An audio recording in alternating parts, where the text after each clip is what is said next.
আচ্ছা, তো যেটা বলতেছিলাম যে হাকিকত এবং মাজাজ উভয়টাকে একই সাথে উদ্দেশ্য নেওয়ার ব্যাপারে বলছিলাম যে তিনটি শর্ত পাওয়া গেলে মালিকিরা এবং শাফিঈরা এবং হাম্বলীরা তারা বলেন যে তিনটি জিনিস পাওয়া গেলে, তিনটি শর্ত পাওয়া গেলে হাকিকত এবং মাজাজকে একই সাথে উদ্দেশ্য নেওয়া যাবে। তিনটি শর্তের প্রথম শর্ত ছিল যে উভয়টির অর্থ মুতাজাদ না হওয়া বা পরস্পর বিপরীত না হওয়া। 2 নম্বর শর্ত ছিল যে উভয়টা, হ্যাঁ, উভয়টা একই সাথে মাঝাজি ভাবে উদ্দেশ্য নিতে পারা, উভয়টাকে একই সাথে উদ্দেশ্য নিতে পারা।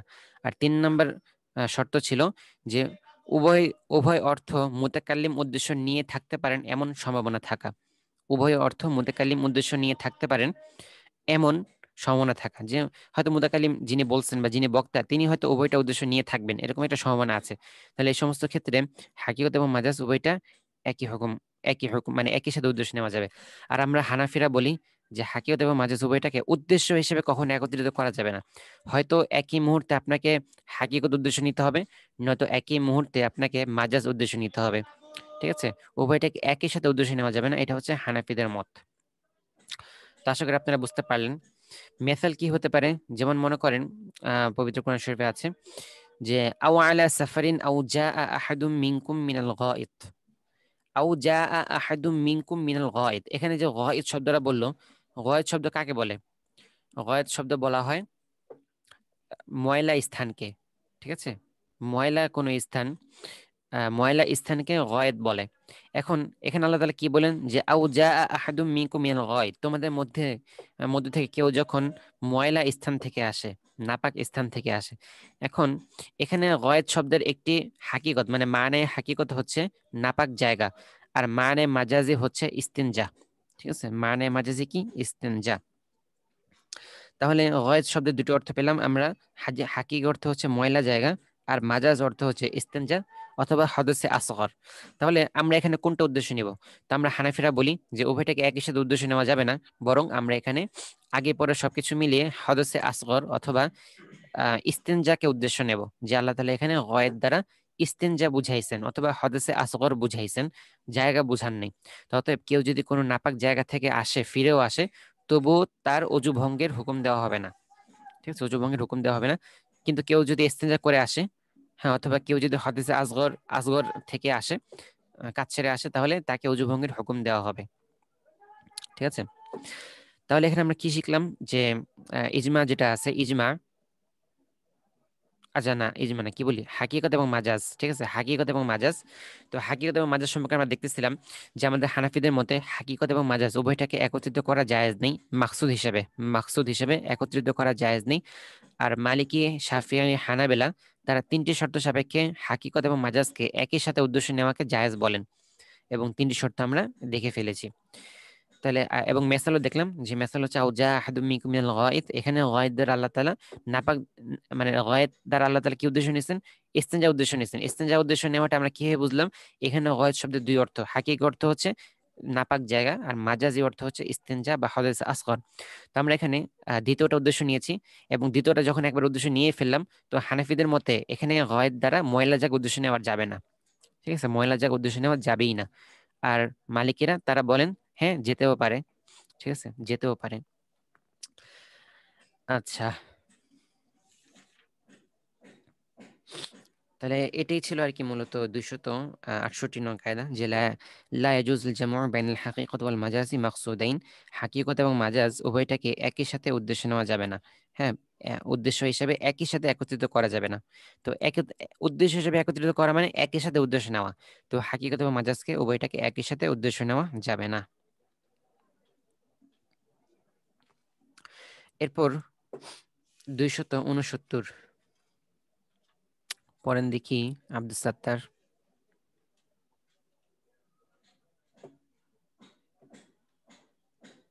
বিসমিল্লাহির রহমানির রহিম। লা ইয়াজুজু লিআহাদিন আন ইয়াখুযা মালা আহাদিন বিলা সাবাবিন শারঈয়্যিন। আচ্ছা, ও একটা গুরুত্বপূর্ণ আরেকটা মাসলা আমরা এখানে দেখতে পারি, মানে আগের কায়দার 268 নং কায়দার আরেকটা মাসলা, যেটা শাফিঈরা কিন্তু বলেন যে কেউ যদি মাসা যাকার করে তাহলে কিন্তু আম, অজু ভেঙে যায়। ঠিক আছে, তো এই যে তারা এই যে বলেন এই জিনিসটা, এটা কেন বলেন? কারণ তারা মাসের এটা উদ্দেশ্য নিছেন, যেটা হচ্ছে হাকিকি অর্থ, সেটাকে উদ্দেশ্য নিছেন। তো আল্লাহ তাআলা যে বলছেন আউলা মাসতুমুন নিসা ফালাম তাজিদু মা, তো আউলা মাসতুমুন নিসা, এখানে লামাস্তুম, লামাস্তুমুন নিসা অর্থাৎ মহিলাদেরকে স্পর্শ করলেই আম, যে ফরজ হয়ে যায়, ঠিক আছে, মানে অজু ভঙ্গ হয়ে যায়। তাই মহিলাদেরকে স্পর্শ করলে এখানে শাফিঈরা উভয়টা উদ্দেশ্য নেন, অর্থাৎ কেউ যদি মহিলাদেরকে স্পর্শ করে অথবা মহিলাদের সাথে সহবাস করে, উভয় ক্ষেত্রেই এই হুকুম প্রযোজ্য হবে। আর আমরা হানাফিরা শুধুমাত্র লামাস্তমে অর্থ করি কি জিমা, ঠিক আছে, জিমায়ের মাধ্যমেই কাজটা হবে। তাহলে লামস এই শব্দের হাকিকি মানা হচ্ছে হাত দিয়ে স্পর্শ করা, ঠিক আছে, লামসুল ইয়াদ হাত দিয়ে স্পর্শ করা। আর মাজাজি মানা হচ্ছে ওয়াতি, ঠিক আছে, ওয়াতি। তাহলে আমরা হানাফিরা লামস দ্বারা ওয়াতি উদ্দেশ্য নেই, আর অতি যখন উদ্দেশ্য নিয়ে ফেলাম তখন এটার মাজাজি মানা যেটা আহ যেটা হাকিকি মানা যেটা সেটা কি, যে স্পর্শ করা, সেটার উদ্দেশ্য মানে সেটার মুরাদ হবে না। অতএব কেউ যদি মহিলাদেরকে স্পর্শ করে এর দ্বারা তার অজু ভাঙবে না, কিন্তু মালিকেরা বলেন স্পর্শ করলে অজু ভেঙে যাবে, ঠিক আছে, মহিলাদেরকে স্পর্শ করলে অজু ভাঙবে, আবার মাসে জাকার করলে কি হবে, অজু ভাঙবে। আচ্ছা, এরপরে 269 কায়দা, লা ইয়াজুজু লিআহাদিন আন ইয়াখুদা মালা আহাদিন বিলা সাবাবিন শারঈয়্যিন। লা ইয়াজুজু লিআহাদ কারোর জন্য জায়েজ হবে না, আন ইয়াখুদা হস্তগত করা, মালা আহাদিন অন্য কারো মাল। তো অন্য কারো মালকে হস্তগত করা জায়েজ হবে না, বিলা সাবাবিন শারঈয়্যিন শারঈ কোনো কারণ ছাড়া। তো শরঈ কোনো কারণ না পাওয়া গেলে কোনো ব্যক্তির মাল হস্তগত করা কি নেই, জায়েজ নেই। শরঈ কোনো কারণ না পাওয়া গেলে কোনো ব্যক্তির মাল হস্তগত করা জায়েজ নেই।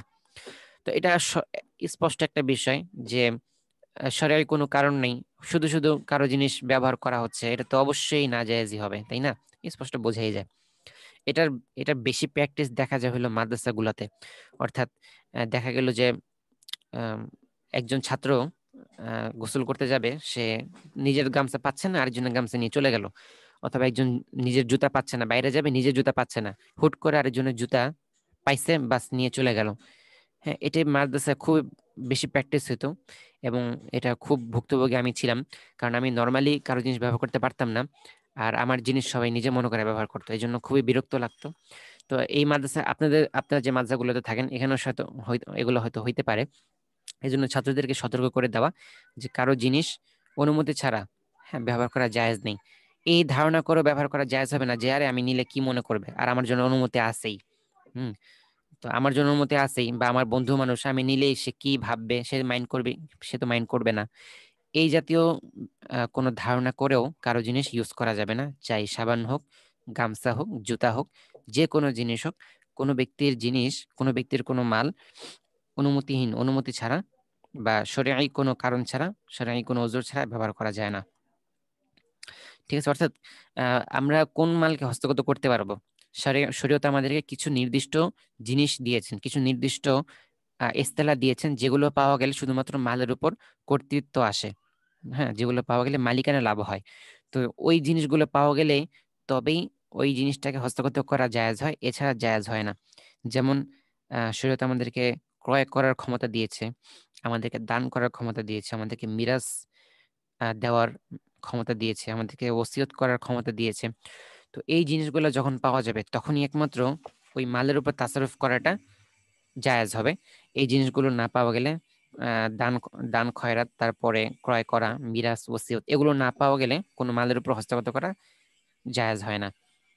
তাহলে এগুলো হচ্ছে শরঈ কারণ, ঠিক আছে, সাবিন শরঈন, শরঈ কারণ।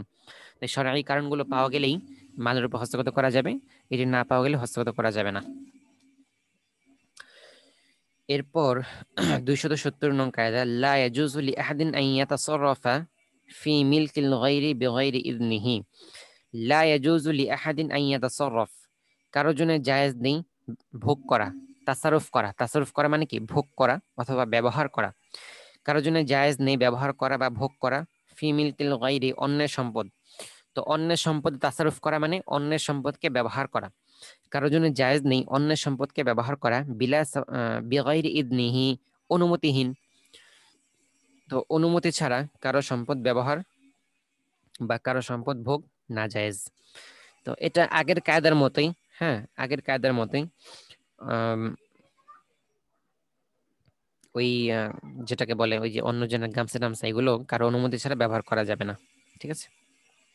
আগের কায়দারই একটা ভিন্ন বলা যায়, তবে দুইটার উদ্দেশ্য একই, যে কারো জিনিস হস্তগত করা বা কারো জিনিস ভোগ করা। হ্যাঁ, একটা হচ্ছে ভোগ করা, যে আমি একটু ভোগ করি তাকে পরে দিয়ে দিব। একটা হচ্ছে পুরো হস্তগত করে নেওয়া, একদম নিজের মনে করে নেওয়া। আপনি সরকারি খাস জমি নিজের মনে করে নিয়ে নিলেন, অথবা আপনি আম, কারো জিনিস নিজের মনে করে নিয়ে নিলেন। এইটা এটা না জায়েজ, ঠিক আছে, এটা জায়েজ নেই। এটা আপনি নিজে একবার নিয়ে নেন অথবা সাময়িক ভোগ করেন, কোনোটাই জায়েজ নেই। অর্থাৎ শরঈ তাসাররুফ পাওয়া গেলে তখনই ভোগ করা যাবে, অথবা যদি কেউ অনুমতি দেয় বিলা ইদনিন, যদি কেউ অনুমতি দেয় তাহলে আবার জায়েজ হবে, ঠিক আছে। ঠিক জিনিস ব্যবহার করে সমস্যা নেই, কিন্তু অনুমতি দিয়ে দিল, অনুমতি দিয়ে দিল তাহলে আর সমস্যা নেই। এটাই বললো আর কি।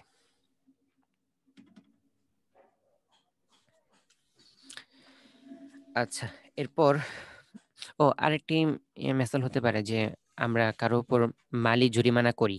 হ্যাঁ, কেউ কোনো অপরাধ করলে তারপর মালের দ্বারা জরিমানা করা। শরীয়ত কিন্তু এইভাবে, মানে এই মালের জরিমানাটাকে কিন্তু শরঈ মালিকানা মালিকানার কারণ হিসেবে সাব্যস্ত করে না, ঠিক আছে। শরঈ মালিকানার যে সমস্ত কারণগুলো আছে, শরঈ কারণগুলো আছে, এগুলোর মধ্যে ক্রয় বিক্রয় দান এগুলাই আছে মালিকানা লাভ করার। কিন্তু জরিমানাটা, এটা কিন্তু মালিকানা লাভ করার কোনো সাবাব হিসেবে শরীয়ত বলে না। তো এই জন্য কেউ যদি আমরা জরিমানা দেই, জরিমানা লাগাই, তাহলে জরিমানাটা কিন্তু মালিকানা সাব্যস্ত হয় না, জরিমানার উপর মালিকানা সাব্যস্ত হয় না। এই জন্য এই ব্যাপারে সতর্ক থাকা উচিত।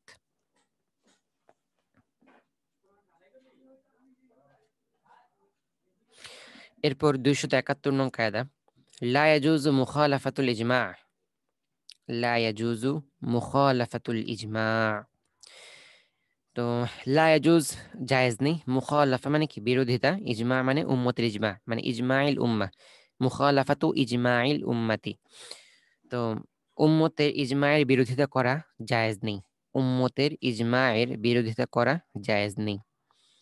অর্থাৎ কোন একটা বিষয়ে যখন উম্মতের ইজমা হয়ে যায়, কোরআন হাদিস কিয়াস কোনটার মধ্যে পাওয়া গেল না, তো ইজমা, কোরআন হাদিসে পাওয়া না গেলে তো ইজমার মধ্যে চলে আসে, তাই না? তো কোরআন হাদিসে হুকুম পাওয়া যাচ্ছে না, তো এই জন্য আমাদেরকে ইজমার উপর আমল করতে হবে। তো কোন একটা মাসআলায় যখন ইজমা প্রতিষ্ঠিত হয়ে যায়, তখন ওই মাসআলায় বিরোধিতা করাটা নাজায়েজ এবং হারাম একটি কাজ, ঠিক আছে, নাজায়েজ এবং হারাম একটি কাজ। এটার রিসেন্ট বড় একটি উদাহরণ হচ্ছে ভাস্কর্য। তো ভাস্কর্যের ব্যাপারে স্পষ্ট দলিল আদিল্লা তো পাওয়াই যায়, এছাড়াও উম্মতের ইজমা হয়ে গেছে যে ভাস্কর্য এটার হুকুম মূর্তির মতোই। তো কেউ যদি এমন হয় যে ভাস্কর্যের বিরোধিতা করে না, তাহলে অবশ্যই সে বড় গুনাহগার হবে, এবং উম্মতের ইজমায়ের বিপরীতে যাওয়ার কারণে এই কায়েদার মেজদাক হয়ে যাবে সে। এজন্য আমরা এগুলো খেয়াল রাখবো। আর ইজমা যেহেতু চলেই আসলো, তো আজকে আমরা ইজমা সম্পর্কে একটু বিস্তারিত জানতে পারি, অর্থাৎ ইজমা কি জিনিস, ইজমা কোন কোন মাসলে ইজমা পাওয়া যায় ইত্যাদি বিস্তারিত। আচ্ছা, তো ইজমা ইজমা কাকে বলে তা তো আমরা জানি, তাই না? এবং ইজমার অনেকগুলো শর্তও আছে, যে হাদিসে সহিহর মাধ্যমে এগুলো সাব্যস্ত হইতে হবে, ঠিক আছে। এরপর হচ্ছে মুজতাহিদ যারা আছেন, সমস্ত মুজতাহিদগণের মধ্যে একমত হইতে হবেন, ওই হুকুমের মধ্যে একমত হইতে হবেন। তারপরে আরো শর্ত আছে, যেমন আহলুল ইজতিহাদ যারা আছেন, আহলুল ইজতিহাদ, তাদের তাদের তারাও ঐকমত্য হইতে হবেন। আচ্ছা, এরকম বেশ কিছু শর্ত আছে ইজমা প্রতিষ্ঠিত হওয়ার জন্য। ইজমার অনেকগুলো প্রকারও আছে। ইজমায়ে সরিহ একটি প্রকার, তার ইজমায়ে সুকুতি একটি প্রকার, ঠিক আছে। কিছু কিছু কাজ স্পষ্টভাবে সাহাবীরা বলে দিছেন, হ্যাঁ, সেটাকে ইজমা সরিহ হবে। আর কিছু কিছু জিনিস সাহাবীরা স্পষ্ট বলেন নাই কিন্তু সমর্থন জানাইছেন, মৌন সমর্থন, সেটা ইজমায়ে সুকুতি। তো এটা তো যারা আর কি ইজমা প্রতিষ্ঠিত করেন, যেমন মুজতাহিদ যারা আছেন, তো মুজতাহিদ আলেমগণ যখন কোনো হুকুমের মধ্যে সুকুত অবলম্বন করেন, তখন সেটাও ইজমায়ে সুকুতি হয়ে যায়।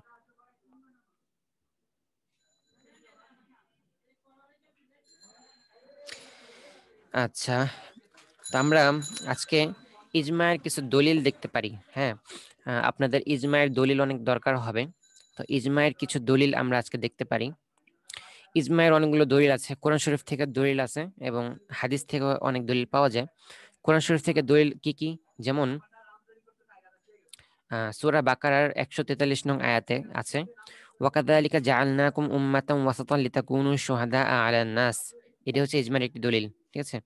সূরা বাকারা 143 নং আয়াত, ওয়াকাযালিকা জাআলনাকুম উম্মাতান ওয়াসাতান লিতাকুনু শুহাদাআ আলান নাস।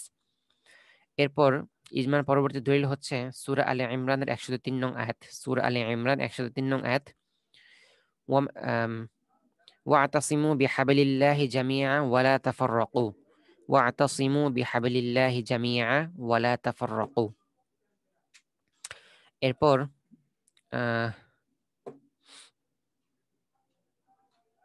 আচ্ছা, পরবর্তীটা হচ্ছে সূরা নিসার 115, ঠিক আছে? সূরা নিসা 115 নং আয়াত, ومن يشاقق الرسول من بعد ما تبين له الهدى ويتبع غير سبيل المؤمنين نوله ما تولى ونصله جهنم وساءت مصيرا। এটা হচ্ছে ইজমার 3 নম্বর দলিল, সূরা নিসার 115 নং আয়াত। পরবর্তী দলিলটা হচ্ছে সূরাতুন নিসার 83 83, হ্যাঁ, সূরা নিসা 83 নং আয়াত।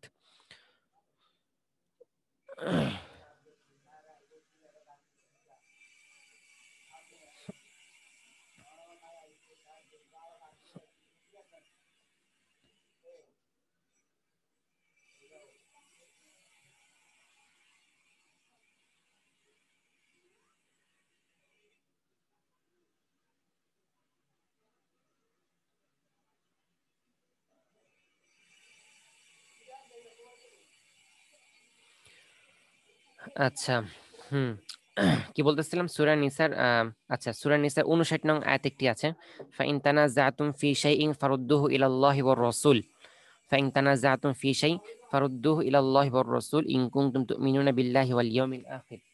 এই দরজাগুলো বন্ধ করো, ঠিক আছে? ইন কুনতুম তুমিনুনা বিল্লাহি ওয়াল ইয়াউমিল, এটা হচ্ছে সূরা নিসার 59 নং আয়াত। তো ফাইন তানাযাতুম, এখানেও বলা হয়েছে যে তোমরা ফারুদ্দুহু ইলাল্লাহি ওয়ার রাসূল, তোমরা আল্লাহ এবং আল্লাহর রাসূল দিকে যাও। মানে যেটার হুকুম পাওয়া যাবে না সেটা হচ্ছে আমাদের উলামায়ে কেরাম থেকে ইজমার মাধ্যমে করতে হবে।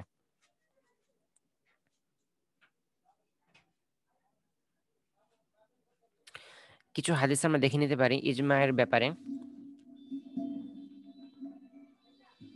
তিরমিজি শরীফের 2167 নং হাদিস আছে এই ব্যাপারে, যে আন ইবনে উমর রাদিয়াল্লাহু আনহুমা আন্না রাসূলুল্লাহ সাল্লাল্লাহু আলাইহি ওয়াসাল্লাম قال إن الله لا يجتمع أمتي على ضلالة إن الله لا يجمع أمتي على الضلالة বা على ضلالة ويد الله مع الجماعة।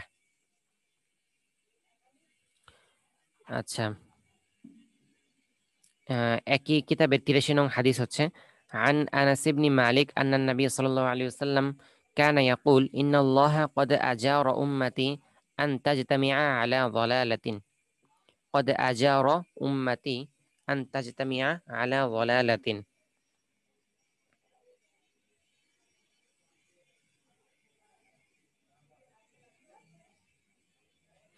এরপরে বুখারী শরীফের 7143 নং হাদিসটিও এই ব্যাপারে আছে, যে লাইসা আহাদুন ইউফারিকুল জামাআতা শিবরান ফায়ামুতু।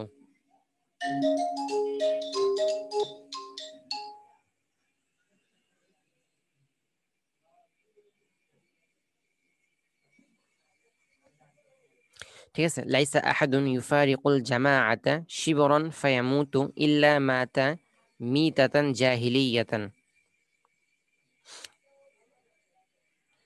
তো এটি হচ্ছে বুখারী শরীফের 7143 নং হাদিস।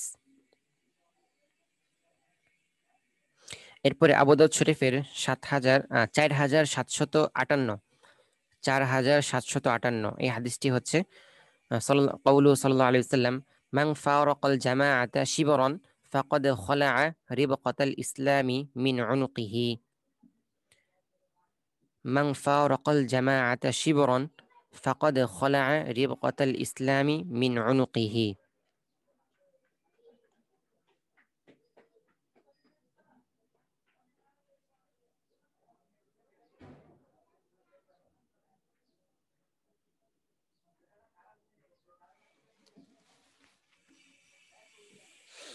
আচ্ছা, তো আশা করি মোটামুটি সবাই ভালো একটা ধারণা পাইছেন ইজমা সম্পর্কে।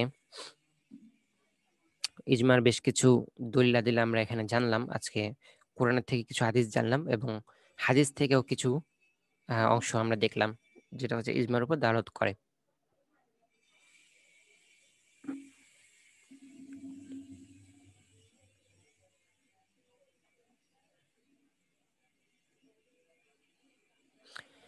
ঠিক আছে ইনশাল্লাহ, তো আমাদের আজকে এতটুকু থাক। সবাই ইয়াদ করবেন ইজমা সম্পর্কে। তারপর আজকে যে ইখতিলাফগুলো বলা হইলো এগুলো কিন্তু খুব ভালো করে ইয়াদ করা লাগবে, ঠিক আছে? ইখতিলাফগুলো সবাই শোনাবেন। এখন আমরা কিছু নস দেখব।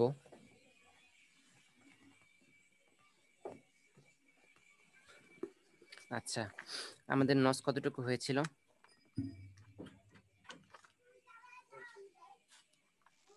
দুধ ভাইয়ের হুকুম বলা হয়েছিল মুসলিম শরীফের 5637 নম্বর হাদিস। আচ্ছা, মাশাআল্লাহ। আমরা দুগ্ধ সম্পর্কীয় ব্যক্তির পর্দার হুকুম পড়েছিলাম। আজকে আমরা দেখব যে অন্ধ ব্যক্তির সাথে পর্দা করতে হবে কিনা। তিরমিজি শরীফের 2778 নং হাদিস। عن أم سلمة أنها كانت عند رسول الله صلى الله عليه وسلم وميمونة قالت فبينا نحن عنده أقبل ابن أم مكتوب فدخل عليه وذلك بعدما أمرنا بالحجاب فقال رسول الله صلى الله عليه وسلم احتجبا منه فقلت يا رسول الله أليس هو أعمى لا يبصرنا ولا يعرفنا فقال رسول الله صلى الله عليه وسلم أفعمياوان أنتما ألستما تبصرانه। উম্মে সালামা বর্ণনা করেছেন, তিনি ও মাইমুনা রাদিয়াল্লাহু আনহু রাসূল সাল্লাল্লাহু আলাইহি ওয়াসাল্লামের পাশে হাজির ছিলেন। এমন সময় ইবনে উম্মে মাকতুম তার নিকট এলেন, যিনি ছিলেন অন্ধ। তো এটা পর্দার নির্দেশ অবতীর্ণ হওয়ার পরের ঘটনা। রাসূল সাল্লাল্লাহু আলাইহি ওয়াসাল্লাম বললেন, তোমরা উভয়ে তার থেকে পর্দা করো। তো তখন মাইমুনা বললেন, হে আল্লাহর রাসূল, তিনি কি অন্ধ নন? তিনি তো আমাদেরকে দেখতেও পারছেন না, আমাদেরকে চিনতেও পারছেন না। রাসূল সাল্লাল্লাহু আলাইহি ওয়াসাল্লাম বললেন, তোমরাও কি অন্ধ? তোমরাও কি তাকে দেখতে পাচ্ছ না? তার মানে হচ্ছে অন্ধদের সাথে পর্দা করতে হবে। এবং এই হাদিস দ্বারা বোঝা যায় যে মেয়েদেরও পর্দা আছে। এমন না যে শুধু ছেলেরাই চোখ নামিয়ে রাখবে, মেয়েরাও চোখ নামিয়ে রাখবে ছেলেদের দেখা থেকে, ঠিক আছে? ছেলেদের দিকে দেখবে না। তো ছেলেদেরও পর্দা আছে, মেয়েদেরও পর্দা আছে, চোখের হেফাজত।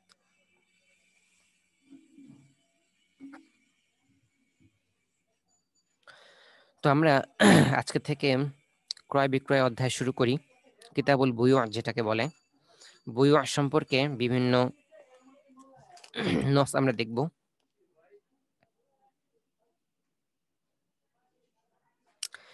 এখন আমরা যা কিছুই কামাই করি, সবচেয়ে উত্তম কামাই কোনটা? ঠিক আছে, উত্তম জীবিকা কাকে বলে?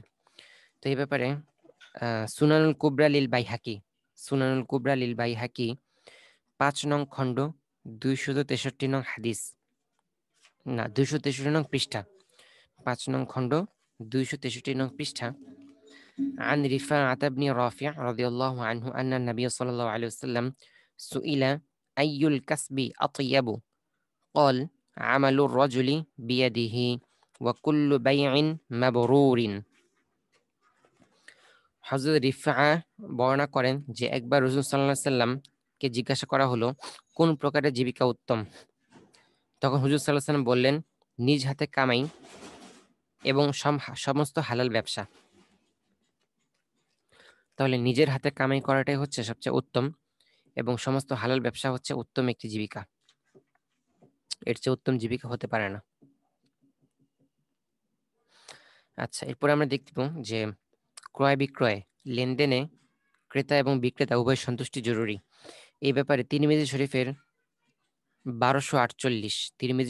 1248 নং হাদিস।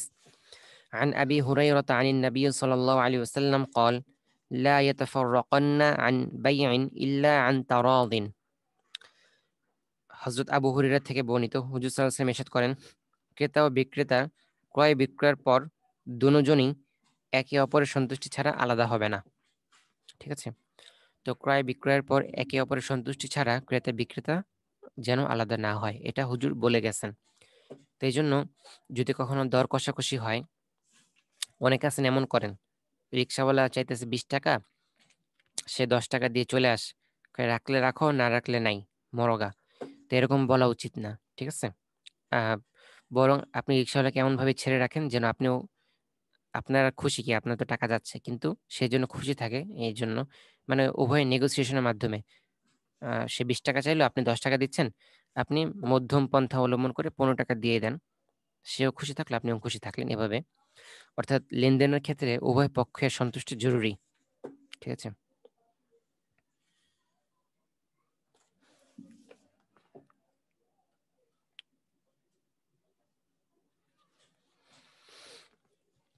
আচ্ছা, এরপর আমরা দেখব যে খেয়ার যেটা আছে, ঠিক আছে, যেটাকে আমরা বর্তমানে ওয়ারেন্টি বলি বা গ্যারান্টি বলি, এটা কিরকম? তো এটা হচ্ছে বুখারী শরীফের 2407 নং হাদিস। عن ابن عمر رضي الله عنه قال قال رجل للنبي صلى الله عليه وسلم إني أخدع في البيوع فقال إذا بايعت فقل لا خبال فقال الرجل يقوله। হযরত আব্দুল্লাহ ইবনে ওমর বর্ণনা করেছেন, তিনি বলেন, জনৈক ব্যক্তি নবী মুহাম্মদ সাল্লাল্লাহু আলাইহি ওয়াসাল্লামকে বললেন যে আমাকে ক্রয় বিক্রয়ে শুধু ধোঁকা দেওয়া হয়। তখন রাসূল সাল্লাল্লাহু আলাইহি ওয়াসাল্লাম তাকে বললেন যে ক্রয় বিক্রয়ের সময় তুমি বলবে আমাকে ধোঁকা দিবে না, লা খিবালা, আমাকে ধোঁকা দিবে না। এরপর লোকটি ক্রয় বিক্রয়ের সময় এই কথা বলতো। তাহলে আহ, ক্রয় বিক্রয়ের সময়ই আপনি ওই জিনিসটা ওয়ারেন্টি পাবেন কিনা, গ্যারান্টি পাবেন কিনা, এটা নির্ধারণ করতে হবে, ঠিক আছে? যদি আপনি কেনার সময় এটা নির্ধারণ না করেন আর পরবর্তীতে গিয়ে তাকে বলেন, এটা গ্রহণযোগ্য হবে না। অর্থাৎ কেনার সময়ই আপনাকে কত বছরের ওয়ারেন্টি দেওয়া হবে বা কত বছরের গ্যারান্টি দেওয়া হবে, এটা আপনাকে ডিসাইড করে নিতে হবে। এবং সাধারণত এটা বর্তমানে ইনভয়েসের মধ্যে লেখাই থাকে যে 1 বছরের ওয়ারেন্টি, 6 মান্থের রিপ্লেসমেন্ট গ্যারান্টি, এই জাতীয় লেখা থাকে। তো এই জন্য এটা তো সমস্যা নেই বর্তমানে, যেহেতু এটা একটি আম বস্তু বা আম ব্যাপার। তো এই জন্য বেচা কেনার সময় আমরা ওয়ারেন্টি এবং গ্যারান্টি দেখে খেয়াল করে পরে কিনবো, যেন পরবর্তীতে আমরা না ঠকি।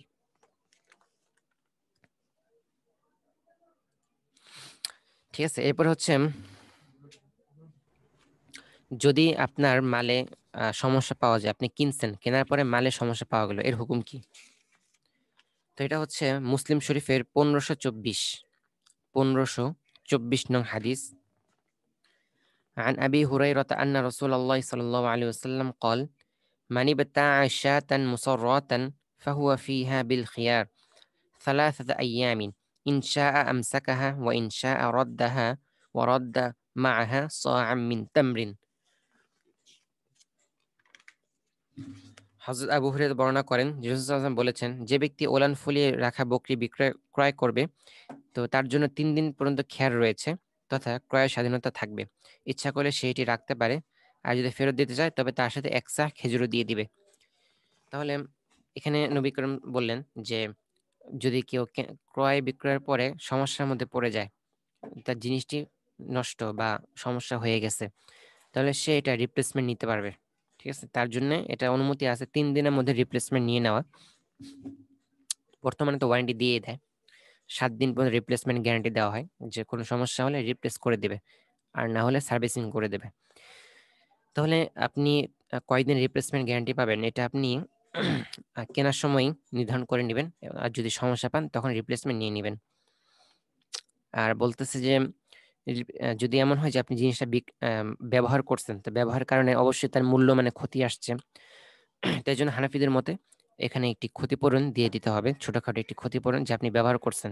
যদি রিপ্লেসমেন্ট নিয়ে নেন, নতুন একটা নিলেন, তো একটা ছোট্ট একটা ক্ষতিপূরণ, আপনি যে এতদিন ব্যবহার করলেন এর বিনিময়ে ছোট একটা ক্ষতিপূরণ দিয়ে দিবেন।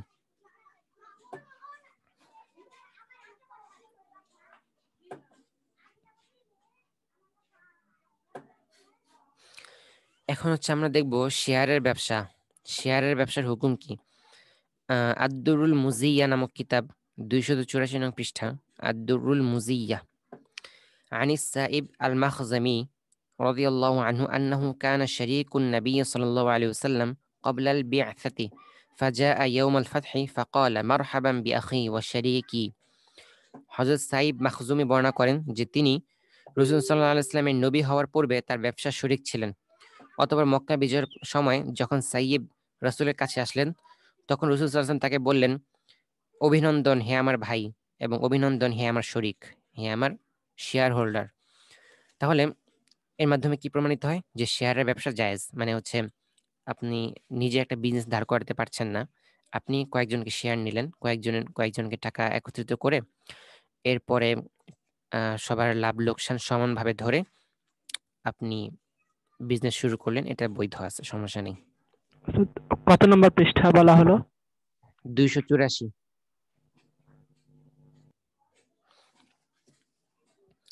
মুদারাবা ব্যবসার হুকুম কি? বর্তমানে মুদারাবা তো সব জায়গায় প্রচলিত হয়ে গেছে, কিন্তু এই মুদারাবা আসলে কতটা ইসলামী মুদারাবা তা আমাদের সন্দেহ আছে।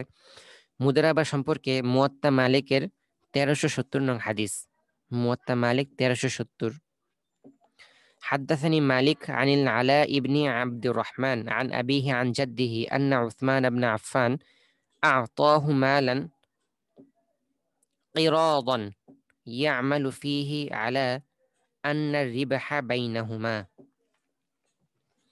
হযরত আলা ইবনে আব্দুর রহমান তার পিতার মধ্যস্থতায় দাদা থেকে বর্ণনা করেছেন, উসমান ইবনে আফফান রাদিয়াল্লাহু আনহু কিরাজ বা মুদারাবার উপর তাকে মাল দিয়েছিলেন যে সে পরিশ্রম করবে আর মুনাফা উভয় ভাগ করে নেবে। তাহলে মুদারাবার ব্যবসা কি আছে? জায়েজ আছে। অর্থাৎ মুদারাবা কাকে বলে? একজনের মাল আরেকজনের শ্রম। ঠিক আছে? আপনার পক্ষে শ্রম দেওয়া সম্ভব না, আপনি ব্যস্ত মানুষ, কিন্তু আপনার অনেক টাকা, আপনি কোনো গরিব মানুষকে টাকাটা দিতে পারেন এবং তাকে বললেন যে তুমি এটা দিয়ে কাজ করো, যা ইনকাম হবে তা আমরা ভাগ ভাগ করে নেব, এটা জায়েজ। এরপরে বর্গা চাষ। বর্গা চাষের কি হুকুম? তো মুসলিম শরীফের 1449 না 1549 মুসলিম শরীফ, عن ثابت بن الضحاك رضي الله عنه أن رسول الله صلى الله عليه وسلم نهى عن المزارعة وأمر بالمؤاجرة। হযরত সাবিত ইবনে জাহাক বর্ণনা করেছেন, রাসূল সাল্লাল্লাহু আলাইহি ওয়াসাল্লাম উৎপন্ন বস্তুর মধ্যে অংশ ধার্য করে চাষাবাদ ব্যবস্থাকে নিষিদ্ধ করেছেন এবং ঠিকা প্রদানের আদেশ দিয়েছেন।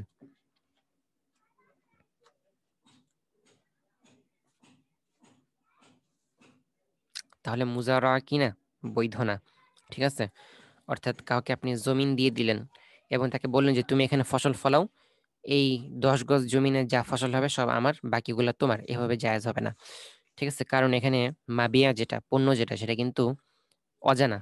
কতটুকু পণ্য হইতে পারে এটা জানা নেই, তো জন্য এটা ঠিক না, এমনটা করা যাবে না। বরং পার্সেন্টেজ করতে পারে যে যত ফসল হয় আম, সেখান থেকে তুমি বিক্রি করে লাভ্যাংশ থেকে এতটুকু আমাকে দিবা। আচ্ছা, বাইআ সালাম বা অগ্রিম ক্রয়, এটার হুকুম কি? এ সম্পর্কে মুসলিম শরীফের 1604 নং হাদিস, عن ابن عباس قال قدم النبي صلى الله عليه وسلم المدينة وهم يسلفون في الثمار السنة والسنتين، فقال من أسلف في تمر فليسلف في كيل معلوم ووزن معلوم إلى أجل معلوم। হযরত আব্দুল্লাহ ইবনে আব্বাস থেকে বর্ণিত, তিনি বলেন, নবী সাল্লাল্লাহু আলাইহি ওয়াসাল্লাম যখন মদিনা আগমন করেন তখন মদিনাবাসীরা 1 বা 2 বছর মেয়াদে বিভিন্ন ধরনের ফল অগ্রিম ক্রয় করত। অতঃপর তিনি বললেন, যে কেউ খেজুর অগ্রিম ক্রয় করবে সে যেন নির্ধারিত পরিমাপে, নির্ধারিত ওজনে, নির্দিষ্ট মেয়াদে ক্রয় করে। ঠিক আছে? তাহলে অগ্রিম বা বাইআ সালামের ক্ষেত্রে পণ্য সম্পর্কে সম্পূর্ণ ডিটেলস জানা থাকা আবশ্যক। ঠিক আছে? বাইআ সালামটা কখন জায়েজ হয়? পণ্য সম্পর্কে যখন ডিটেলস জানা থাকে তখনই বাইআ সালামটা জায়েজ। অর্থাৎ আপনি কাউকে টাকা দিলেন এবং বললেন আমাকে 100 পিস মুরগি দিবা, তো মুরগিগুলো কেমন হবে, কত কেজি হবে, আহ, তো এরকম সবগুলো নির্ধারণ থাকা। ঠিক আছে? যে টোটাল এত কেজি মুরগি আমি আপনাকে দেব এবং এত এত তারিখে দেব, এবং হচ্ছে এই কোয়ালিটির হবে, এটা এটা দেশি মুরগি হবে অথবা এটা বিদেশি মুরগি হবে, এরকম সবকিছু জানা থাকা আবশ্যক। ঠিক আছে? যদি কোনোটা অস্পষ্ট থাকে তাহলে বাইআ সালাম হবে না।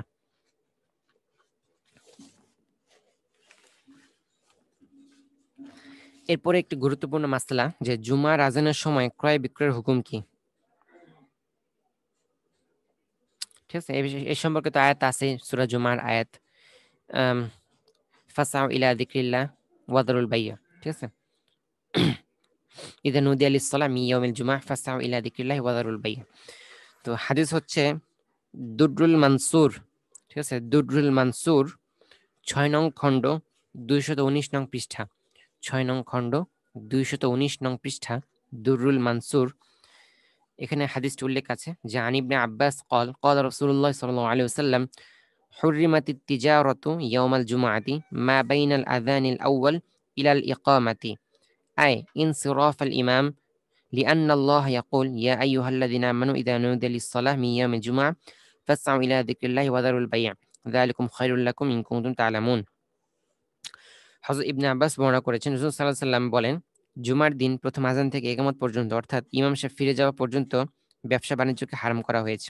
কারণ আল্লাহ তাআলা বলেন, হে ঈমানদারগণ, যখন জুমার দিন জুমার নামাজের জন্য ডাকা হয় তখন তোমরা আল্লাহর স্মরণের প্রাণে বের হয়ে যাও এবং বেচাকেনা বন্ধ করো। তাহলে স্পষ্টভাবে দারুল বাইয়া বলা হয়েছে, স্পষ্টভাবে বেচাকেনা বন্ধ করতে বলা হয়েছে, অর্থাৎ বেচাকেনা করা যাবে না, একদম নিষিদ্ধ।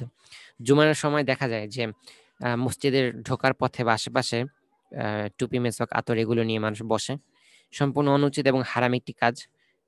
তাদেরকে এর থেকে বিরত থাকতে বলা এবং কোরআন শরীফের আয়াত তাদেরকে শুনিয়ে দেওয়া, এটা আমাদের জন্য আবশ্যক। ঠিক আছে, এরপরে হচ্ছে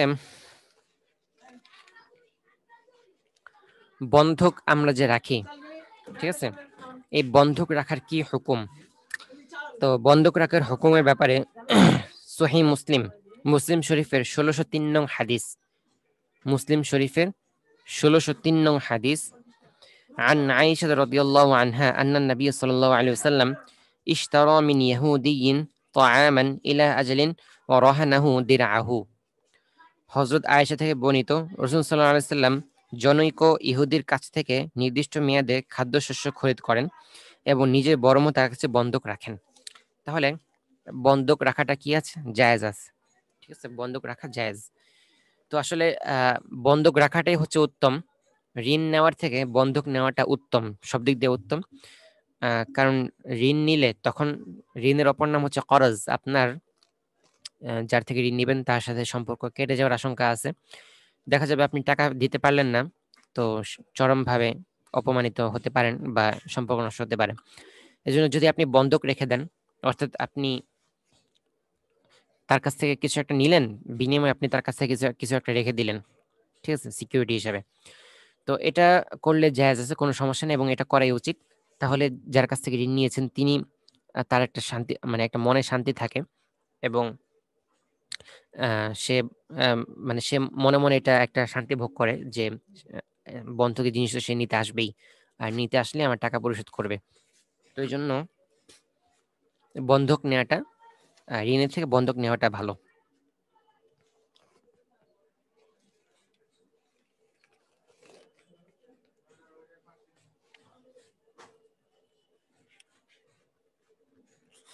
তাহলে মোটামুটি আমরা আজকে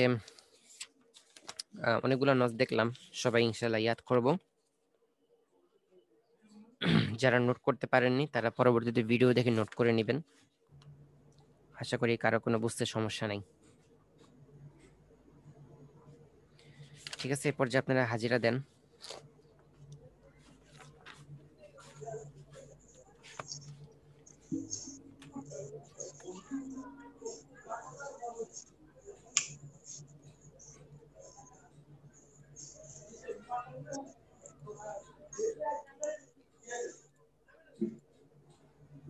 এক,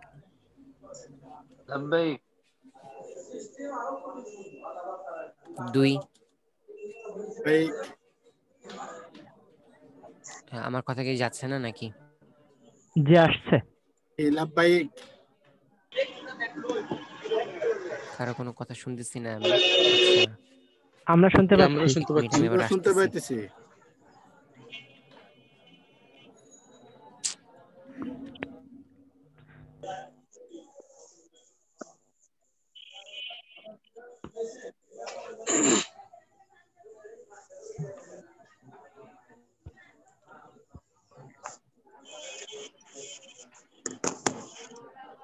হ্যাঁ ঠিক আছে, এখন শুনতেছেন সবাই? জি আমি শুনতে এখন পাচ্ছি। কারো কথাই শুনিনি। আচ্ছা, 1 2 লব্বাইক লব্বাইক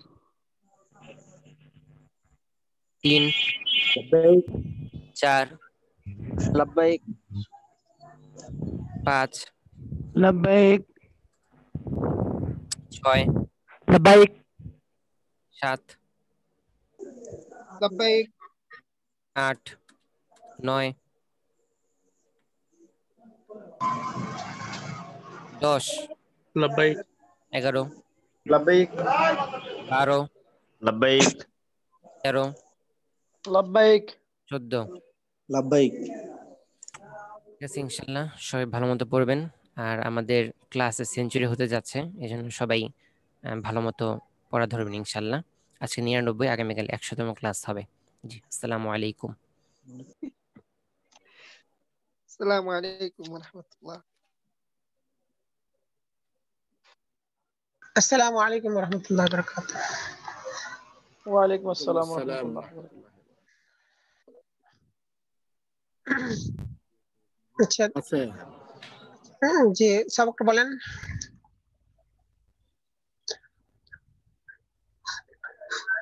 আচ্ছা, সামনে পড়েন, আছে সময় কম তো সামনে পড়েন দেখি। بسم الله الرحمن الرحيم ومنها لو اختلف في قبض المبيع بالعين المؤجرة فالقول لمنكره كما في إجارة التهذيب। আচ্ছা, বিসমিল্লাহির রহমানির রহিম। ومنها لو আচ্ছা ثبت ঠিক আছে, عليه الدين বাস। ওয়ামিনহা অর্থাৎ ওই মিনহা হার মুরাদ হলো হার মার্জি হলো কায়দা, যে কায়দা হচ্ছে আলাসল আল আদম, সেই কায়দা থেকেই এই তাফরিজ লাও ইখতিলাফা যদি বায় এবং মুশতারি ইখতিলাফ করে ফি কবজিল মুবি কবজ করার মধ্যে, বায় বলতেছে মজি কবজ দিয়ে দিছি, আপনি কবজ করেছেন, মুশতারি বলতেছে আমি কবজ করি নাই। এরকম ভাবে অর্থাৎ বোঝা গেল যে মানে এরকম ভাবে ওয়াল আইনুল মুজারাতি, যে জিনিসটাকে ইজারা দেওয়া হয়েছে, এখন যে ইজারা দিয়েছে উনি বলছে কবজ করেছেন, আর যে ইজারা নিয়েছে মুস্তাজির বলে কবজ করেন নাই, করি নাই। ফাল কাউলি লিমুনকারিহি, যে মুনকার তার কল মোতাবার হবে তার ইয়ামিনের সাথে। হ্যাঁ, কেন? যেহেতু সেই হলো আদমের কয়েল আল আলাসলু আল আদম, আদম হচ্ছে আসল, এই জন্য মুনকের যে কবজের সে মানে আদমে কবজের কায়েল, এই জন্য তার কলিক মোতাবার হবে। তবে প্রতিপক্ষ বিপক্ষ যদি দলিল পেশ করতে পারে কবজের, তখন তার কল গ্রহণ হবে। অর্থাৎ এই তাফরিগুলোর মধ্যে মানে অর্থাৎ এক দলের পক্ষে হলো দলিল দেওয়া বাইয়িনা, আরেক দলে হলো কসম। এখন কার বাইয়িনা কে কসম, ওগুলো এখানে মানে বোঝা হচ্ছে আর কি। যেটা আদম, যেটা আসলের মুআফিক হবে তার বাইয়িনা লাগবে না, তার হবে কসম। বরঞ্চ আসল যে মুখালিফ তার দলিল দিতে হয়, মুখালিফ সাবিত করার জন্য দলিল লাগে, আর মুআফিক সাবিত করার দলিল লাগবে না। যদি দলিল দিতে অক্ষম হয় তখন সে যে মুআফিক দাবি করছে সে কসম খাবে, কসম খায় তার কল মোতাবার হবে। কামা ফি ইজাজাত তাহজিব, কিতাব আত-তাহজিবের বাবুল ইজাজার মধ্যে এই মানে এই মাসলা রয়েছে। অমিনহা, এবং সেই কায়দা আলাদামুল আসলের কায়দাটা হলো লাউ সাবাতা আলাইহি দাইনুন বিইকরারিন, যদি কারো উপর ইকরারের সাথে দাইন প্রমাণিত হয়, অর্থাৎ ইকরার করছে যে উনি আমার কাছে এত টাকা পাবে, আও বাইয়িনাতিন, অথবা দলিল দ্বারা প্রমাণিত হয় কারো উপরে দাইন টাকা পাবে বলে, ফাদ্দা আল কিন্তু ফাদ্দা আল ইদ আদা, আবার উনি দাওয়া করতেছেন এই দাইনটা আদায় করে দেওয়া হয়েছে, আবিল ইবরা, অথবা উনি মাফ করে দিবেন, এটা দেওয়া লাগবে না। ফাল কাউলু লিদাইনি, এই সূরাতের মধ্যে যে দেনা যে দাইন তার কল মোতাবার হবে, অর্থাৎ হ্যাঁ যে পাবে টাকাটা, দাইন হলো পাওনাদার, তার কল মোতাবার হবে। হ্যাঁ, কেননা লিআনাল আসল আল আদম, আসল হচ্ছেন হ্যাঁ সেটা আদায় না হওয়া, এবং ইবরা না হলে আসল, তো কাজে আর সে তার কয়েল যে এটা আদায় হয় নাই।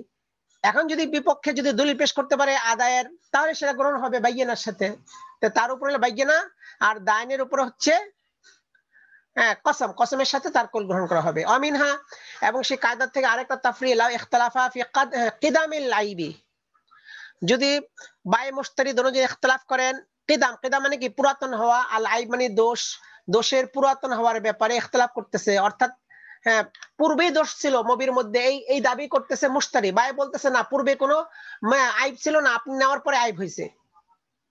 এখন কার কল মোতাবার হবে? এখন বলতেছে যে দোনো যে ইখতিলাফ করতেছে কিদামিল আইব, আইবের পুরাতন হওয়ার ব্যাপারে, মানে আইবটা পুরাতন আইব, এটা দাবি করতেছে মুশতারি। ও ফান কারহল বাই ইনকার করতেছে, কয় না এটা পুরাতন আইব না, বরঞ্চ এটা আপনি নেওয়ার পরে আইব হয়েছে, কাজে পুরাতন কোনো আইব নাই। ফাল কাউলু লাহু, বায়ের কল গ্রহণযোগ্য। কেন? যেহেতু কি কারণে? কয় কারণটা দুই রকম হইতে পারে। ইখতিলাফা ফি তালিহি, এর কারণের মধ্যে ইখতিলাফ হয়েছে, মানে এর কারণটা কি? ফাকিলা, কেউ বলেছেন লিআনুল আসলা আদামহু, আসল হলো আদম। এখন যে বাই সে আদামে কিদামের মানে আদামে আইবের কায়েল, মানে আইব নাই বলে সে কায়েল, এই জন্য আদমের কায়েল বলে তার কল মোতাবার হবে। কিন্তু এর ইল্লত অন্যরা বলতেছেন অকিলা লিআনুল আসলা লুজুমুল আকদি। হ্যাঁ কেউ বলেন যে না, এখানে আসলে আদম ইল্লত না, ইল্লত হলো যে বেচা কিনার মধ্যে যখন ইজাব কবুল হয়ে গেল, তখন আসল হলো লুজুম আকদ লাজিম হওয়া, যেহেতু ইজাব কবুল হয়ে গেছে। আর তাহলে বুঝে গেল বায় চাচ্ছে লুজুমে আকদের কায়েল, কিন্তু মুশতারি বলতেছেন লুজুমে আকদ হবে না, কারণ আইব পাওয়া গেছে। তো যে লুজুমে আকদের কায়েল তার কল মোতাবার হবে, কারণ লুজুমে আকদ হচ্ছে আসল বেচা কিনা, মানে আপনার ইজাব কবুল হওয়ার পরে। ওয়ামিনহা, এবং সেই কায়দা থেকে আরো তাফরি, অর্থাৎ আল আসল আল আদম লাউ ইখতিলাফা ফি ইশতারাতিল খিয়ার, যদি খিয়ারের শর্তের মধ্যে ইখতিলাফ করে, আপনি বায়ে বলে কোনো খিয়ারের শর্ত ছিল না, মুশতারি বলে না খিয়ারের শর্ত ছিল, হ্যাঁ আপনি অর্থাৎ আমার ইখতিয়ার, আমি দেখার পরে কিনবো বা না কিনবো আমার ইচ্ছা, এটা খিয়ারের শর্ত ছিল। ফাকিলা, এখন তার কার কুল মোতাবার? এর মধ্যে ইখতিলাফ আছে। কেউ কেউ বলছেন আল কাউল লিমান নাফাহু, এখানে তার কুল মোতাবার যে নফি করতেছে খিয়ার ইশতিরাতে খিয়ারকে নফি করে, কয় তার কুল মোতাবার কেন? অর্থাৎ বায়ের কুল মোতাবার যে খিয়ার ইশতিরাকে নফি করে, তার কুল মোতাবার কেন?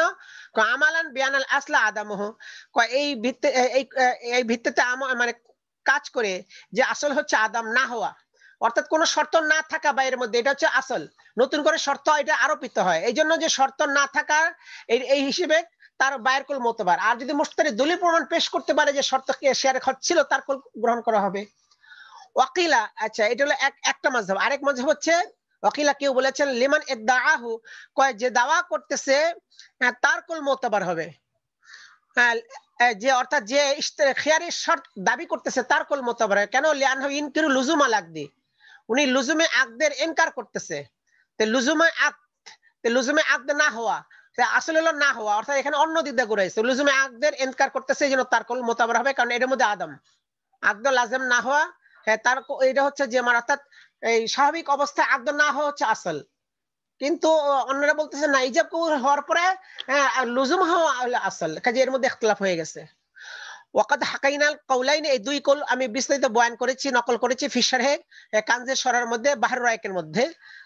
ওয়াল মুআতামাদ আল আউয়াল, প্রথম মাযহাবটা হচ্ছে নির্ভরযোগ্য, অর্থাৎ আল আসলু আদামহু বইলা বাইর কুল মোতাবার হবে, যে খিয়ারে শর্ত ছিল না এই কলি মোতাবার হয়, এটি হচ্ছে মুআতামাদ নির্ভরযোগ্য। ওয়ামিনহা, আরো কায়দা আল আসলু, তার থেকে তাফরি আল আসলু আল আদাম, মানে অর্থাৎ মূল হচ্ছে না হওয়া, তার থেকে তাফরি লাউ ক্বালা গসাবতু মিনকা আলফান, এক ব্যক্তি একজন থেকে 1000 টাকা নিয়ে গেছে, বললো আমি টাকাটা আপনার থেকে গসব করেছি, ছিনতাই করেছি 1000 টাকা। ওয়া রাবাহতু ফিহা 10,000, এবং আমি এর মধ্যে 10,000 টাকা লাভ করেছি। অর্থাৎ দেখা গেল যে সে 1000 টাকা নিয়ে 10,000 টাকা লাভ করছে, যার টাকা সে ওইটা জানছে, যাই না উনি দাবি করতেছে যে আমার তো 1000 টাকা নিছো, কিন্তু তুমি তো 10,000 লাভ করছো, ওইটার মধ্যে আমার হিস্সা আছে, আমি অর্ধেক তুমি অর্ধেক, তুমি 5,000 আমি 5,000। আর যে নিছিল সে কয় না আমি তো গসব করে নিছি 1000 টাকা। হ্যাঁ, গসবের মধ্যে আবার আপনি টাকা পাবেন কেন? মাঝখানে যা লাভ করছে আমার, আপনার টাকা আপনি নিয়ে যান। এখন এই যে ফাকাল আল মাকসুবু মিনহু, যার থেকে গসব করা হয়েছে, যে টাকার মালিক, সে বলতেছে বাল কুনতু আমার তুকা বিতিজারাতি বিহা, কয় বরঞ্চ আমি তো তোমাকে হুকুম করেছিলাম এই টাকার দ্বারা ব্যবসা করার জন্য, অর্থাৎ তোমাকে আমি মুজারাবা হিসেবে দিয়েছি এই টাকা 1000 টাকা।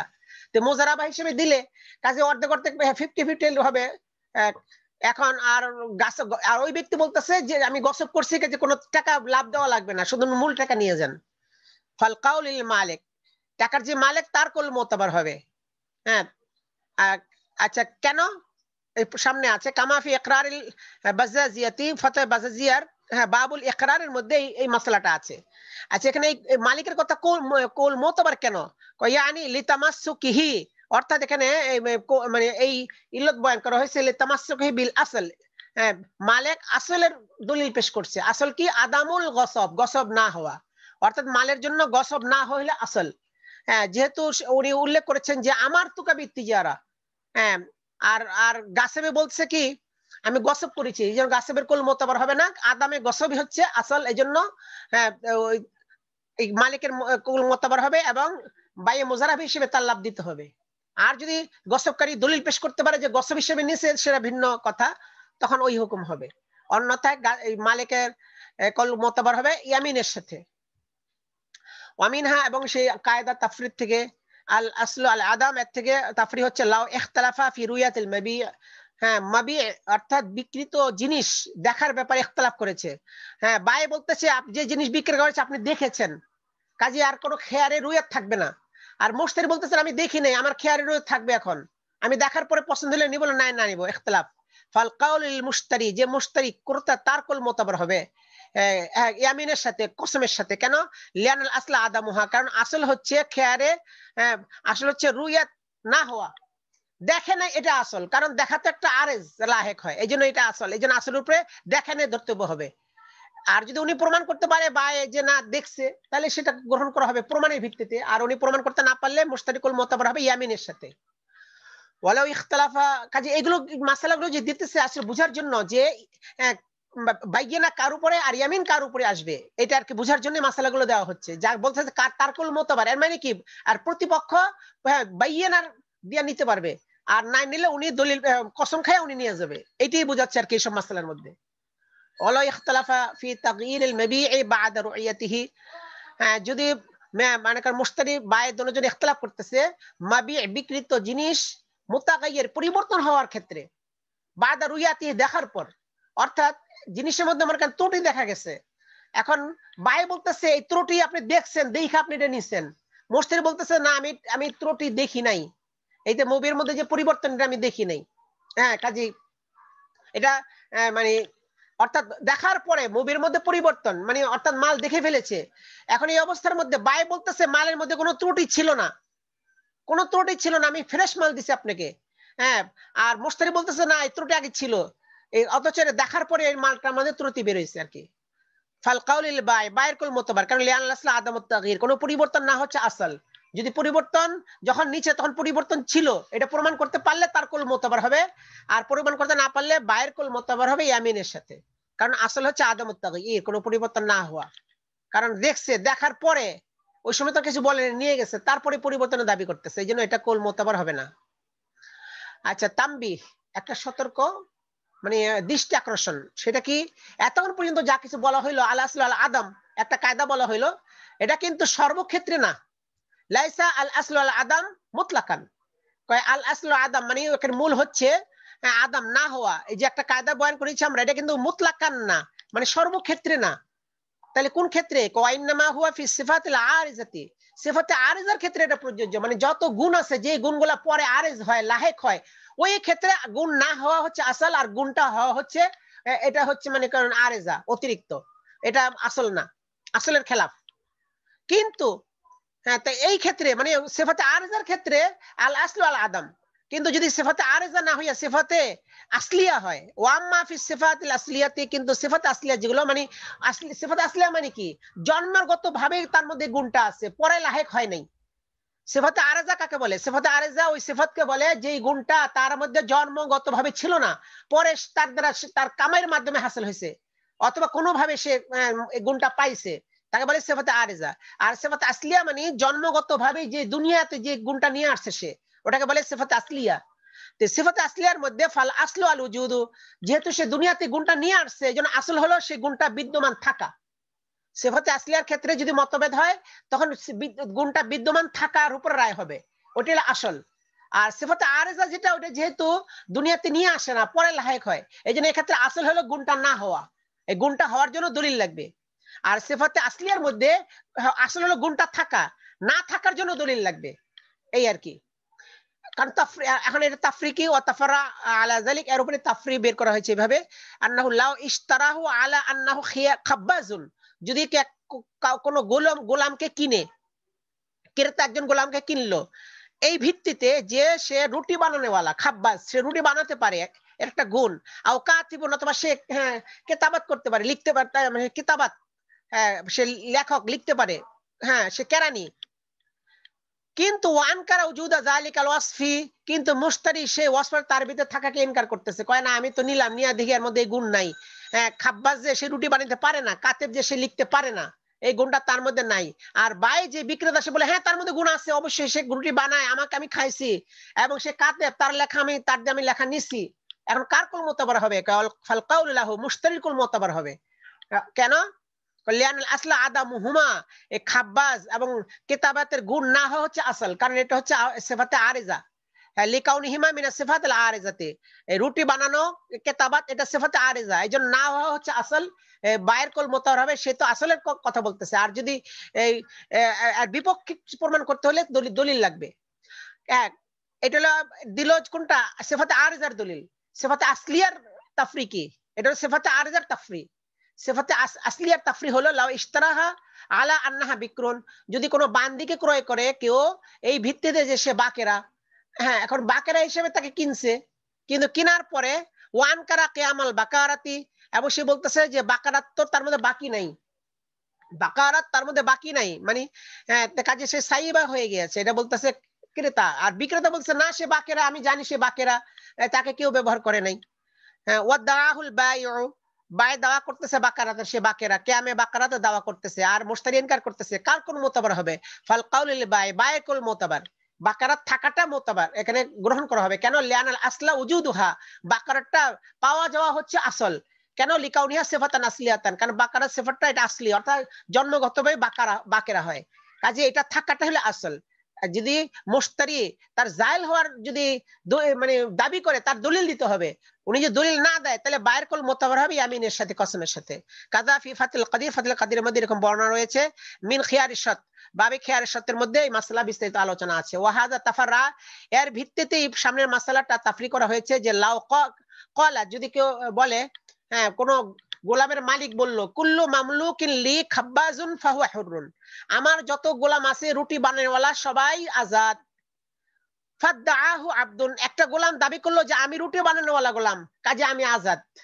ওয়ান কারাল মাওলা, কিন্তু মাওলা তার মালিক ইনকার করতে, না তুমি রুটি বানাতে পারো না, আমি জানি তুমি রুটি বানাতে পারো না। এখন কার কুল মোতাবার হবে? কাউলু লিল মাওলা, মাওলার কুল মোতাবার। কেন? রুটি বানানো হচ্ছে সিফাতে আরিজা, এই জন্য সিফাতে আরিজার মধ্যে আসল হলো বানানোওয়ালা না হওয়া, বানাতে না পারা হচ্ছে আসল, এই জন্য তার মাওলার কুল মোতাবার। আর যদি গোলাম দাবি করে যদি দলিল পেশ করতে পারে, তাহলে গোলামের কুল মোতাবার হবে দলিল, আর দলিল দিতে না পারলে মাওলার কুল মোতাবার হবে মাল ইয়ামিন। ওয়ালাউ ক্বালা, যদি কেউ বলে, মনে করেন জারিয়ার মালিক, সে বলল কুল্লু জারিয়াতিন বিক্রিন লি ফাহিয়া হুররাতুন, আমার যত বাকেরা বান্দি আছে সেগুলো আজাদ, আমার যত বাকেরা বান্দি আছে সেগুলো আজাদ। এখন ফাদদাআত জারিয়াতুন আন্নাহা বিক্রুন, একজন বান্দি সে দাবি করতেছে যে আমি বাকেরা। ওয়ান কাল মাওলা, মাওলা বলছে তুমি তো বাকেরা না, তুমি তো ব্যবহৃত, তুমি তো বাকেরা না। ফাল কাউলু লাহা, এখানে সেই জারিয়ার কৌল মোতাবার হবে। কেন? কয় যেহেতু আসল হলো তার মধ্যে বাকেরাত থাকা, এটা আসল, এই জন্য তার কুল মোতাবার। তবে যদি মাওলা দলিল পেশ করতে পারে যে সে বাকেরা না, তাহলে তার কুল মোতাবার হবে। দলিল দিতে না পারলে জারিয়ার কুল মোতাবার হবে মাল ইয়ামিন, কসমের সাথে। ওয়া তামামু তাফরিহি ফি শারহিনা, কয় সব তাফরিব, এগুলো আমার যে সরা আলাল কানজ, কানজের উপর যে সরা লিখেছি বাহরুর রায়েক, তার মধ্যে উল্লেখ করা হয়েছে ফি তালিকুত তালাক, তালিকুত তালাক এর বাবে, বাবু তালিকুত তালাকের মধ্যে, ইনদা শারহিহি, ইনদা শারহি কাউলিহি, এই কওলের সরার সময়, অর্থাৎ মূল কিতাব যে আছে কানজ, ওই কানজের এই কওল, ওয়াইন ইখতালাফা ফি উজুদিশ শর্তি, যদি উভয়ে বায়ে মুশতারি উজুদের শর্তের মধ্যে ইখতিলাফ করে, বায়ে বলতেছে উজুদে মানে শর্ত পাওয়া গেছে, মুশতারি বলছে শর্ত পাওয়া যায় নাই উজুদের শর্তের মধ্যে, অর্থাৎ মুশতারি বলছে শর্ত পাওয়া গেছে, বায়ে কাজে আকদ হবে না, আর মুশতারি বায়ে বলতেছে শর্ত পাওয়া যায় না, কাজে আকদ এটা হয়ে যাবে, ইখতিলাফ করে। এই তাহলে উজুদ শর্ত, ইন ইখতিলাফা ফি উজুদ শর্ত, একটা কওল, এটা হচ্ছে কানজের কওল, সাহেবে কানজের কওল। এই কওলের সরা করতে গিয়া তখন যে সরা করেছে তার মধ্যে তাফরি বয়ান করেছেন উনি ফি তালিকুত তালাক, বাবু তালিকুত তালাকের মধ্যে, এই কানজের মধ্যে বিস্তারিত আলোচনা করা হয়েছে। আচ্ছা, তো এই পর্যন্তই মোটামুটি আলোচনা হলো আল আসলু আল আদম, এই কায়দার উপরে ভিত্তিতে আলোচনা করা হলো, অনেকগুলো তাফরির বয়ান করা হলো। আর আল আসলু এবং তানবিহ করা হলো এই কথার যে আল আসলু আল আদম হচ্ছে সিফাতে আরিজার ক্ষেত্রে এটা হলো আসল, আর সিফাতে আসলিয়ার ক্ষেত্রে আল আসলু আল উজুদ, ওখানে উজুদ হবে আসল। এই সম্পর্কে বিস্তারিত দলিল প্রমাণ তাফসীর দিয়ে আলোচনা করা হয়েছে। সামনে নতুন কায়দা আসতেছে, সেই কায়দার আল আসলু ইজাফাতুল হাদিস ইলা আকরাবি আওকাতিহি, এই কায়দার থেকে নিয়ে আগামীকাল ইনশাআল্লাহ বয়ান হবে নতুন কায়দা, আবার নতুন একটা কায়দা আসতেছে। আগের কায়দা আল আসলু আল আদম এটা শেষ, এই পর্যন্তই। সামনে হচ্ছে নতুন আরেকটা কায়দা আসতেছে। আচ্ছা, এই পর্যন্ত আজকে। সুবহানাকাল্লাহুম্মা বিহামদিকা আশহাদু আল্লা ইলাহা ইল্লা আনতা আস্তাগফিরুকা ওয়া আতুবু ইলাইক। আসসালামু আলাইকুম ওয়া রাহমাতুল্লাহ।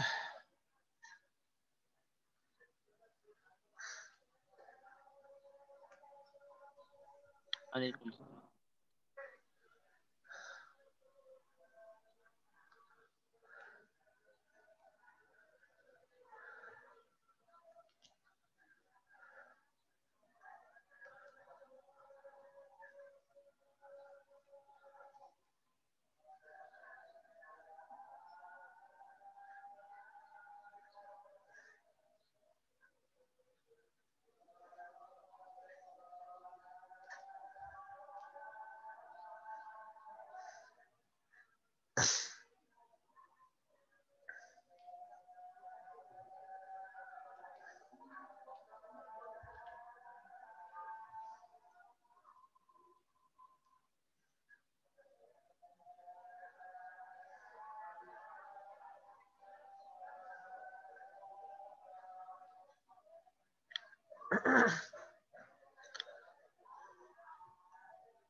আচ্ছা,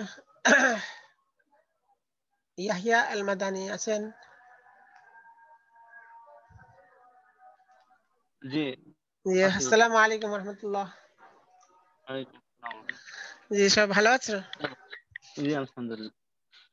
আচ্ছা আচ্ছা, এই টাকা পৌঁছেছে? জি আলহামদুলিল্লাহ, 4 লাখ টাকা পৌঁছে। আচ্ছা, ঠিক আছে। জি জি, মাশাআল্লাহ। আপনার শরীর ভালো আছে? জি জি, আলহামদুলিল্লাহ, আল্লাহ তাআলা সবাই আছে। তোমার শরীর ভালো আছে? আলহামদুলিল্লাহ।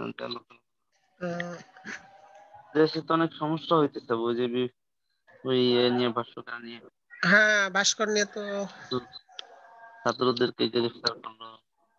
তো মুশকিল। এই তো না, আসলে মূল সমস্যাটা হলো যে মামুন সাহেবের মানে কথা কিছু মানে খুব বেশি একটু লিমিটের বাইরে চলে যায়, এটা হলো সমস্যা। মানে অর্থাৎ সবাই করতেছে আন্দোলন করুক, মানে অর্থাৎ আমার নিয়মতান্ত্রিক ভাবে করলে মানে এটা রিয়াকশন হয় না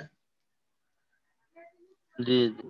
এই আর কি, মানে কথাটা পরে ক্ষতিগ্রস্ত হয় সাধারণ ছাত্র। হয়তো। হ্যাঁ, এটা আর কি, সাধারণ ছাত্ররা ক্ষতিগ্রস্ত হয় হয় আর কি। ওনার লিমিট ভাবে কথা বললে কোনো সমস্যা নেই। অর্থাৎ যেমন মনে করেন মাহমুদ হাসান সাহেব ওলামা কেমন ডাকছে, মিটিং করছে, আমরা ফরেন দেশে দেখা করবো, এগুলো ভালো, এগুলো নিয়ে তো আর কিছু করবে না, মানে অর্থাৎ জি ইতিবাচক বিষয়। কিন্তু এখন ওইটার কারণে একটা সমস্যা দাঁড়াইছে, কি হয় আল্লাহ জানে। তো সরকার অবশ্য একটা সমঝোতায় আসবে মনে হয়, যেহেতু মানে এটা সেন্টিমেন্ট, ইসলামী সেন্টিমেন্টের ব্যাপার। যে কারণ ওবায়দুল কাদের ওনার সুর দিয়ে বোঝা গেল যে অর্থাৎ সরকার একটা যে কোনো একটা সমঝোতায় আসবে আর কি।